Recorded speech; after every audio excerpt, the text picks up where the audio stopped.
an Air Force captain that went missing also for 35 years Yeah, that wasn't suddenly this reappeared odd? in the Bay Area. Wasn't this odd? What's his name? William Howard Hughes Jr. was his name in 19, what was it, 86 when he went missing? Yes. This Air Force captain went missing in the heart of the Cold War at the peak of it. And he was very valuable to the Russians, basically. And 35 years later, they found him living.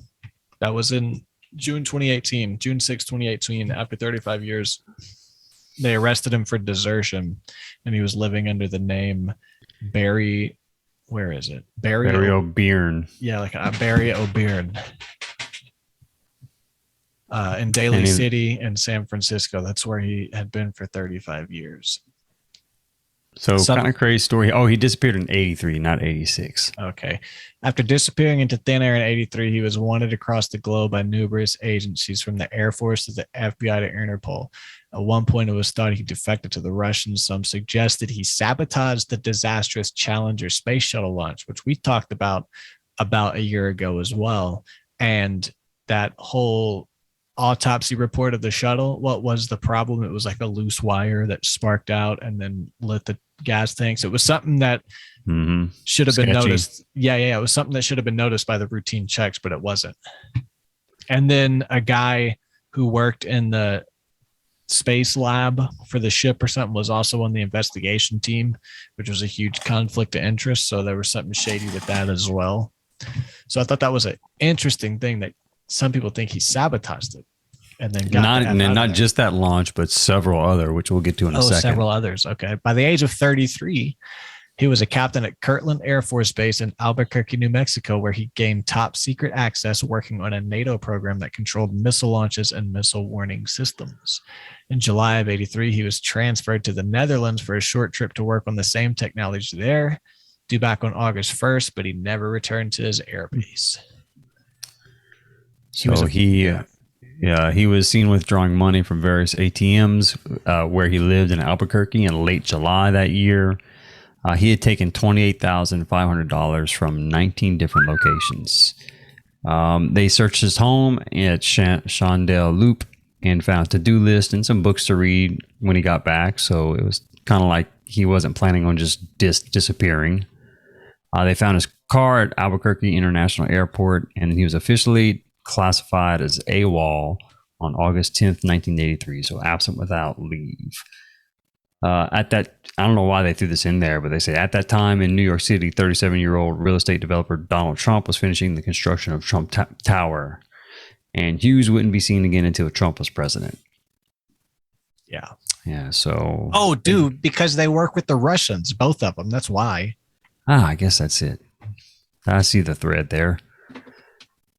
So this was all during the peak of the dying days of the Cold War, and the U.S. government later described the likelihood of a nuclear strike in the fall of 83 as resting on a hair trigger. So it's an interesting time for a guy like Hughes that worked on technology in reference to missile launches and missile warning systems to go missing at that time. Kind of sketchy. Yeah, wasn't it his family that thought that he might have been kidnapped because they described him as a brilliant, dedicated man who phoned his parents regularly before he vanished. A family reunion was planned for the fall, and Hughes was always careful to notify his family of his whereabouts. His sister pushed back that he was a spy, said he was likely abducted. But the story became front page news in January, 5 months after he went vanishing. And the Air Force sent out to police departments across the country. This isn't like something, let's say in Denver, a guy steals a car, kills somebody, and then 5 hours later he's in Nevada. And then Nevada is like, hey, Denver, we're busy. Please don't make us shut shit down to find another one. This is the Air Force. Every police department goes on alert because it's Big Daddy calling in. You know what I'm saying? And they still never found them after 35 years. So maybe. You think that they, when we get to the end of this, you find out that he says he's just been in California this whole time. Like, yeah. You think they would have found him? Watching the I mean, Giants and being nice to his neighbors. yeah, I mean, just a normal, everyday He was a guy. Giants fan. He was a super nice guy. He was a Giants fan. Apparently, he'd been there for a while, obviously, because his neighbors knew him. So, but I don't know if he'd been there since '83. But so the interesting part where they talk about the sabotage, what they suspect to be sabotaged missile launches. So they had 3 launches of aircraft with U.S. surveillance satellites aboard, including Challenger space shuttle that launched from Cape Canaveral on January 28th and exploded 73 seconds later, and 2 other ones that apparently had failures, and they think that he could have been behind all of them because they all happened, in quick succession from one another, and he kind of had that type of knowledge to make those things happen, considering his clearances for the U.S. government and his work at the time with NATO on that technology. So thought that was interesting. It said that And it's American and French launches that he seemed to be sabotaged, interesting. It which are said American and an American ally. So, potentially the set were named as potentially caused by sabotage, the Cape Canaveral Challenger launch. Those failures resulted in the U.S. having no ability to monitor Russia's nuclear deployment. Anyone that was wondering specifically why he would be sabotaging these things. And if he was a Russian defector, those sabotages conveniently really helped Russia. We talked about that a few episodes back as well. There was a connection with the Cold War, Russia's development, and America's development side by side. It's like one wasn't allowed to get in front of the other because Alan Dulles was reporting back to that office in Germany, American stuff. And he was like an intermediary of information. So very well, he could have been one of the guys in the orchestration to make sure America doesn't pass up Russia. yeah, keep them on the same page. But that was like the Nazis in communication with one another. So, what wasn't it?